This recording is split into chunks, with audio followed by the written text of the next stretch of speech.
Welcome. I am a lay Shin Buddhist who nevertheless maintains an interest in the broader realm of Pure Land and Mahayana Buddhist teachings. My YouTube channel is called Akala Akala, that is A-C-A-L-A, A-C-A-L-A. In these podcasts, I make a non-scholarly, humble, and sometimes bumbling attempt to explore a particular topic or question related to the wonderful Buddha Dharma. I hope you find them to be of interest. With that said, let us begin. So, back about 10 years ago, when I first started creating some videos for my Akala Akala YouTube channel, I made one called My Buddhist Faith. And I have to tell you, that was probably 4 or 5 generations ago in terms of audio quality. I think at the time I had a sort of a very basic camera and was probably using the microphone from the camera, not to mention the fact that in the middle of the thing, I think either my heat or air conditioning started up and created noise. So the audio quality is poor, I have to warn you. But in this video, which, I'm only obviously going to be uploading the audio portion of in this particular podcast, I say some things about my views on Pure Land Buddhism that kind of give a perspective on how I reconcile the belief in what seems to be a kind of deity with a basically scientific, rational kind of approach. And I think that reconciliation is quite feasible within the context of the system of Mahayana Buddhism, and so I thought it might be of some interest to some of you folks out there. Now, frankly, the first part of this podcast will be fairly straightforward Shin Buddhist doctrine, but again, it's toward the end that I sort of articulate, how do I conceptualize, how do I view Amida Buddha and the Pure Land? Do I view the Pure Land as literally someplace out there in the universe? Do I view Amida as a godlike figure? Those are the questions that I address toward the end in a sort of spontaneous way that, as I listen to it now, still has meaning to me. So anyway, for what it's worth, here goes. There was once a time when I had a religious conversion experience. This was in 1979. It was outside the context of any particular religious belief system, but as I looked within and read and studied, it was Mahayana Buddhism that was the framework that made the most sense to me. And in particular, I greatly admired, as I still do, the notion of a being, of a bodhisattva, a Buddha to be, who forgoes or delays his or her attainment of perfect enlightenment so as to remain in this world to assist beings. I actually thought, hey, maybe I could use that as a role model and become a bodhisattva of sorts. I did various things to try to follow the bodhisattva path, and without getting into detail on exactly what those activities were, leave it to say that I failed miserably. I couldn't do it. And in spite of that failure, or maybe because of that failure, I discovered that there is a path within Buddhism that doesn't require me to attain that kind of perfect character. And as many of you will know, that, of course, is the Pure Land path, the Pure Land form of Buddhism, which was promulgated on the basis of the Sukhavati Sutras, or the Pure Land Sutras, of which there are 3.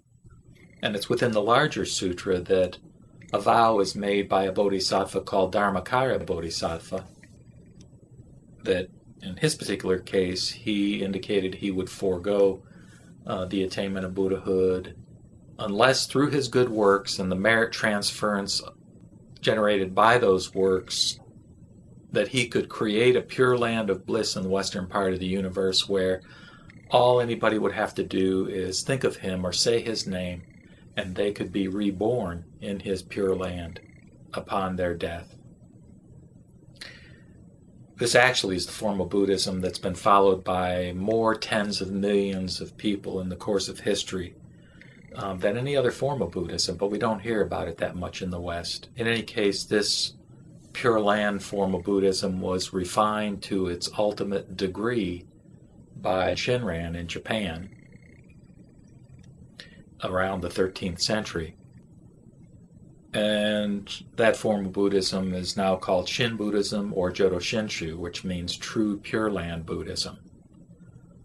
In any case, Dharmakara Bodhisattva, according to this scripture, this sutra, became the Buddha called Amida Buddha.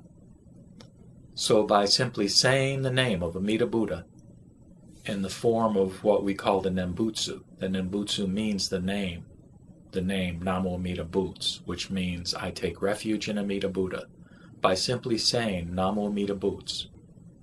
In other words, by orienting ourselves in a way toward cosmic Buddhahood, in a way that recognizes our own inadequacy and our own faith that in spite of our inadequacy there is an other power in the universe, if you will, which is concerned with us and cares about us and wants us to be free of our suffering, to be liberated. That by simply orienting ourselves in that way, we can get assurance in this life that we will be reborn in a land that is free of the limitations that we have in this life that keep us from attaining Buddhahood, that keep us from being able to accomplish the Bodhisattva path. Limitations of this body, limitations of these circumstances. That by orienting ourselves in that way and having that faith, that we can have the assurance in this life that, we are accepted just as we are and we will be reborn in Amida's pure land of bliss. And that is my conviction. That is my deep conviction and my deep source of comfort. Now, do I believe this in a concrete way in terms of the idea that, there in a specific place in the universe concretely is a godlike figure? No. But I believe that conceptual system, that way of thinking, most closely describes a dynamic or a process that is real. Keeping in mind that no conceptual system, no worldview, no way of thinking about reality is adequate to describe reality with a capital R. But given that we have to have some way of thinking, and given that we are suffering in this world and we are inadequate to become perfect, and we do reflect on and are concerned about what happens when we die, that I think it is true that there is a force in the universe that accepts me just as I am, and that there is a profound ideal that can be attained when I die, at which point I can come back and more freely and more capably help those in need in various ways that are inconceivable to me in this life. Namo Amida Butsu. With that, I will sign off by reciting the Nembutsu in gratitude for being embraced and accepted just as I am by Amida Buddha, never, never to be abandoned. Namo Amida Butsu, Namo Amida Butsu, Namo Amida Butsu.